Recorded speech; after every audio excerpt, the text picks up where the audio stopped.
Good morning and welcome to 5 Before the Bell, TheStreet.com's daily market preview and global market update right here from the central London studios of Core TV in the heart of the financial district in the most important city in the world.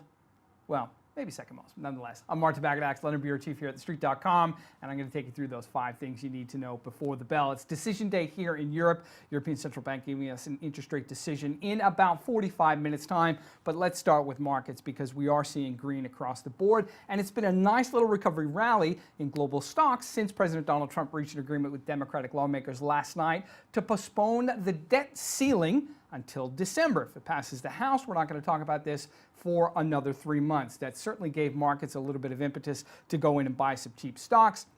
10-year Treasury yields backed up as a result of the optimism, and it was a relatively decent session in Asia that bled into the European hours. U.S. futures are looking relatively good, although not spectacular. I think there's some indecision there with respect to dollar weakness. We'll talk about that a little bit later. But what we're seeing in Europe is interesting because even though we are seeing an increase in the euro as we tick in to the ECB rate decision, we are looking at relatively healthy gains for European stocks. Area GDP was upgraded for the second quarter by Eurostat, the official statistics agency here in the region, and that's one of the best growth rates at 2.3% that we have seen in the Eurozone in about 6 years. So the underlying fundamentals are solid, even though we are seeing this increase in the euro, which is crimping gains for export stocks. Utilities and some defensives are doing well, and that does express some of the gains that we're seeing in Europe, but nonetheless, it is pretty strong, and it is relatively nice to see given the fact that we've had so much indecision with respect to market direction over the past few days. Okay, we're going to move on and talk about the European Central Bank rate decision. As I say, at 7:45 Eastern, we'll get the announcement. 45 minutes later, we'll have the press conference. We're not expecting any change in the key rates from the European Central Bank. They've been at a record low of 0% since March of 2016, and the bank's deposit facility actually charges a 40 basis point hit to banks that are leaving money there overnight. It's a way that the bank has tried to ignite cash into the real economy. And you have to say, given the fact that we are growing at the fastest rate in 6 years, that that has been a success. However, and here's the most important however, the ECB's mandate is singular. Price stability, that is the only thing they are tasked with at the present time. And therefore, they don't look at unemployment, they don't look at growth apart from their implications for price stability. This is important because investors are looking for a signal from the European Central Bank that they are ready to unwind their $2.75 billion program of quantitative easing. It's been in place for just under 3 years, and it has been relatively, I should say, I'm understating, it has been very controversial because a lot of countries around the European Union don't consider it appropriate, and they think it was an overreach for the ECB. Many people argue on the other side that it was perfectly sensible, and indeed it was demanded, given the fact that the currency area was looking down the barrel of deflation only this time last year. Regardless of the merits, it actually has been a success, and it is due to expire in December. But again, here's the rub. The fact that we are seeing the euro rise to these 2.5-year highs against the US dollar, and that's almost exactly where we're trading right now, there is the assumption that inflation forecasts are going to be pegged lower. The higher euro makes imported goods cheaper and depresses consumer prices. Inflation at the moment on a core basis is only running at 1.2%. The bank's target is just below 2%. They want something in the 1.8 or 1.9 range. The ECB will issue fresh inflation forecasts today. They are likely going to be lower than they were back in June, because back in June, they were presuming a euro exchange rate of about 109. Right now, we're looking at about 120. Therefore, slower inflation will almost make it nearly impossible for Mario Draghi to signal an exit from quantitative easing when he hasn't fulfilled his mandate. Now, what he might do is mention working groups or some other structures that would allow for some wiggle room to revisit this in a couple of months' time. But until Mr. Draghi sees a sustained pace of acceleration in consumer prices in the region, he is simply not going to unwind these policies no matter how much pressure is piled on him from the market's perspective, and that's why they're bidding up the euro, or the political perspective, and that's why we saw Germany's finance minister only yesterday call for an end to these easy monetary policies. They're simply not going to get it, at least not today. We'll find out for sure at 8:30 Eastern, but I'm telling you right now, he is going to hold the line until he sees that sustained improvement, and it simply isn't happening just yet. Moving on to the biggest story in the United States today, without a doubt, and that is Hurricane Irma. Miami, the city, and Dade County itself have issued their first mandatory evacuation orders since 2005. It's going to affect about 150,000 residents in South Florida. They've been asked to move to higher ground as a result of the impending hurricane, which is still Category 5 and still carrying 180-mile-per-hour winds. Hurricane Irma is now tearing through the Caribbean Ocean. It's actually wreaked a lot of damage already in and around some of the islands in the region, and actually has taken the lives of 10 people, as we understand through reporting from local officials. Now, the economic damage in South Florida is pegged to come to around $160 billion, but again, we are looking at the most powerful storm that has formed in the Atlantic on record, according to the National Hurricane Center, and therefore, if it does reach landfall with these 180-mile-per-hour winds, the damage could be significantly higher, and that's really the reason that we're seeing these evacuation orders. I mean, normally, the city of Miami is inured to these sorts of things because they have weathered so many storms in the past. The most significant, of course, was 1992 with Hurricane Andrew, but since then, Miami residents have been relatively blasé about impending storms, but not this time. And the fact that we are seeing this mandatory evacuation order does suggest that the power and the pace and indeed the damage it could bring are significantly higher than maybe we were looking at only a couple of days ago. So I do think this is an interesting development. Now, what it's doing to gas and oil prices right now is difficult to say, but this hurricane season is really fascinating because of the way that the storms have come one after another with this kind of intensity. Of course, we're just picking up the pieces of Hurricane Harvey in and around the Gulf region of the city of Houston, the heart of the petrochemical sector. We are expecting landfall for Hurricane Irma on Sunday morning in South Florida, and then it will move up the eastern seaboard according to its current path. There is Hurricane Jose, which is just coming behind Irma and may land a couple of days after that, and Hurricane Katia, which is probably going to hit the Mexican coast in the Gulf and may actually trim some of the U.S. border of Texas and into maybe Louisiana, depending on the breadth of the storm at the moment.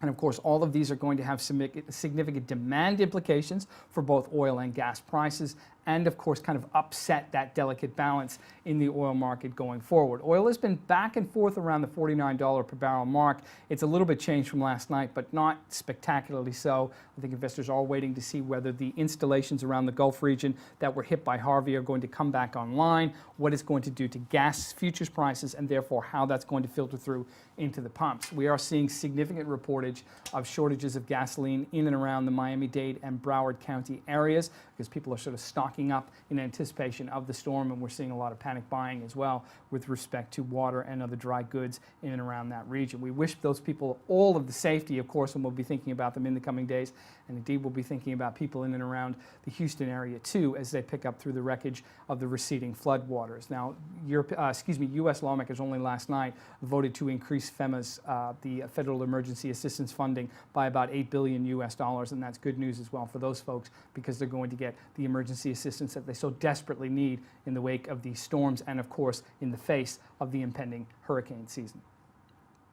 Moving on to another story in the United States, and that involves Nelson Peltz and his Trian Investors Group. He's an activist hedge fund, and he goes after companies who he thinks are underperforming and whom he thinks he can effectuate significant change. Procter & Gamble has been one of his most significant targets to date, and it's worth about $3.5 billion from Mr. Peltz's view. It would be, in fact, the biggest U.S. company to face a proxy fight next month if Mr. Peltz gets his way because he wants a seat on the board. Last night, he unveiled a 94-page paper outlining how he wants to change the group and the things he wants to bring forward. He wants to ultimately pare it down to 3 autonomous divisions from its current structure of 4 global units. He wants different metrics to incentivize bosses, and he wants to be assured of ways in which the company can increase shareholder value in a market that he says is dying out for significant change. Now, Procter & Gamble, for its part, is pushing back pretty hard, and they've actually said Mr. Peltz's views are outdated, and he would not be a good fit on the board. So it is setting up for a very interesting fight in the weeks ahead, and it's just another reminder of the way that activist investors are starting to really flex their muscles this year. We've seen it a lot in Europe. In fact, Third Point, which is a hedge fund which is run by Dan Loeb out of the United States, has built a $3.5 billion position into Nestle, the biggest food brands group in the world. It's pushing for changes there. We've seen pushing for changes in Unilever, in Clariant Chemicals, another Swiss group, and all sorts of other companies in and around Europe. In fact, U.S. activist moves into Europe have increased by about 20% this year, and there's 119 of them already so far, which is really quite a staggering number when you consider the fact that cultural differences between Europe and the United States are not normally receptive to the kind of activist activity that we see almost all the time in in the United States and in North America. So the Peltz story is interesting from that perspective as well.